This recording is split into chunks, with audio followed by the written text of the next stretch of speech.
ಇನ್ನು ಮಹಾರಾಷ್ಟ್ರ ಗಡಿನಲ್ಲಿ ಪುಂಡರ ಹುಚ್ಚಾಟ ಮುಂದುವರೆದಿದೆ. ಕೊಲ್ಹಾಪುರ ನಗರದಲ್ಲಿ ಕರ್ನಾಟಕ ಬಸ್ಗಳನ್ನು ಟಾರ್ಗೆಟ್ ಮಾಡಿ ದಾಳಿ ಮಾಡಲಾಗ್ತಾ ಇದೆ. ಕರ್ನಾಟಕ ಬಸ್ಗೆ ಭಗವಧ್ವಜ ಕಟ್ಟಿ ಪುಂಡಾಟಿಕೆಯನ್ನು ಮೆರಿತಾ ಇರೋದು.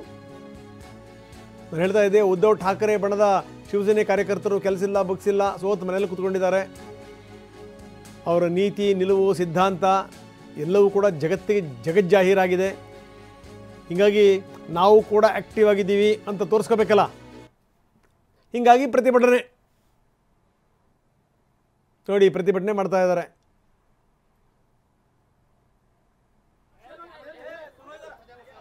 ಎಲ್ಲಿದ್ದಾರೆ ಇವರು? ಏನು ಕತೆ? ಯಾವ ಹುಚ್ಚಾಟ ಇವ್ರದ್ದು?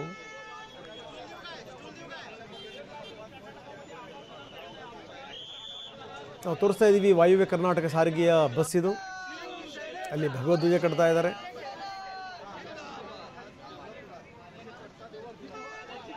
ಜೊತೆಗೆ ಅಲ್ಲಿ ಇಲ್ಲಿ ಒಂದಷ್ಟು ಅಹಿತಕರ ಘಟನಾವಳಿಗಳು ಕೂಡ ನಡೆದಿವೆ. ಬಸ್ಗಳಿಗೆಲ್ಲ ಇವರು ಧ್ವಜ ಕಟ್ಟಿ ಕಳಿಸ್ತಾ ಇದ್ದಾರೆ.